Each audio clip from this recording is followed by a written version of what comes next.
honestly very fortunate to have interviewed him a few times. And he, exactly as you imagine, he makes you smile. He's a very happy, smiling chap, and he makes everyone around him that little bit happier. And you can't say that about many people in the world. And I think that's a really, really cool thing. And that's not even taking into account the incredible talent he's got. You know, I love Sonny. There's no getting around it. I think it's absolutely phenomenal. And look, it's cheaper. It's cheaper for them to pay Son £200,000 a week than to try and replace Son. Even with the money you would get for Son, you can't replace him. You would have to spend £100 million to replace Son. You can't replace him. He's irreplaceable. So any money they spend on giving Son a new contract is still better than the money they would receive or trying to spend more money, because to him, he's irreplaceable. He's special. The club loves Son. They absolutely love him. They love his attitude. They love his personality.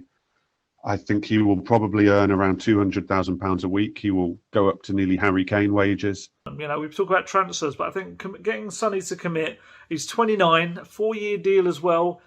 Could well see out his career at Tottenham. He really could, and I think that interview was good. And there was also a really nice thing, if you haven't seen it, of him looking back over some of his kind of big goals and moments. And he's just such a lovely guy. You know, not to beat around the bush, he's just such a lovely guy.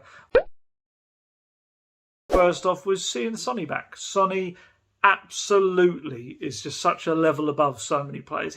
And there's no disservice to other players. It really isn't, because he's that good. And he just raised the game of Tottenham's play so much. You know, a goal, 2 assists.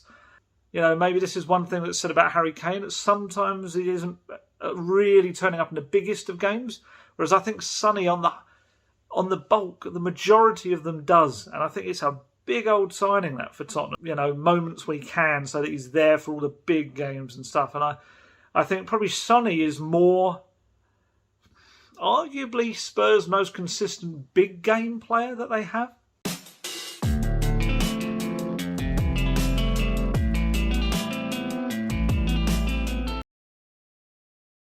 Some Korean fans think that you are too strict on the player ratings, especially for Son.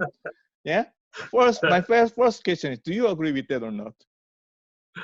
No. Well, what I'd say, I always say this about player ratings, because I get this from fans about every single player. It's not Sonny. You know, maybe Korean fans maybe are annoyed at my Sonny ratings, but I've also got various fans annoyed at my Harry Winks ratings, or I even have Welsh fans who get very upset about my Gareth Bale or Ben Davies or Joe Rodon ratings. All right.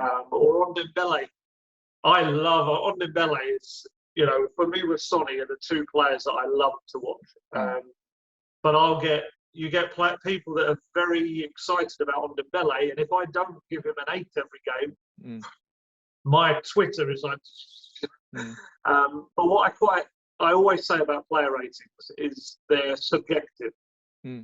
Every single person has a different view on player ratings. Everyone. So I could give, say Sonny an 8 in a match, and I'll get a lot of fans saying he should have had a 9 or a 10. And I'll also get a lot of fans saying he was terrible. He should have had a 4 or a 5. And for me, that's why I kind of switch off from that, because for me, if people are telling me both sides of that, maybe I'm all right, maybe in the middle I'm okay. So I understand that everyone views players in a different way. We sometimes we focus purely on their performance, and we might see things that someone like me that's trying to watch the whole game might miss. They might have done good things that I didn't see. But on the flip side, if we really are passionate about a certain player or another player, we might forgive them sometimes for their mistakes and things like that, and only see the good things. So I think the difficulty of my job sometimes, it's not the hardest job in the world, but one of the little difficulties is we kind of have to be objective and look across the whole thing. Not everyone's going to agree with what we do. You know that as a journalist. We'll always have people that don't agree with what we write. But to be honest, it's kind of part of the fun as well. Yeah, so it's all about creating debate, get people talking about stuff as well.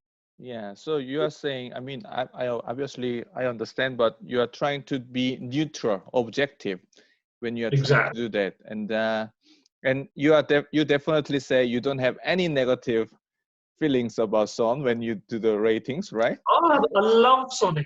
I love Sonny. You know how I talk about Sonny, honestly.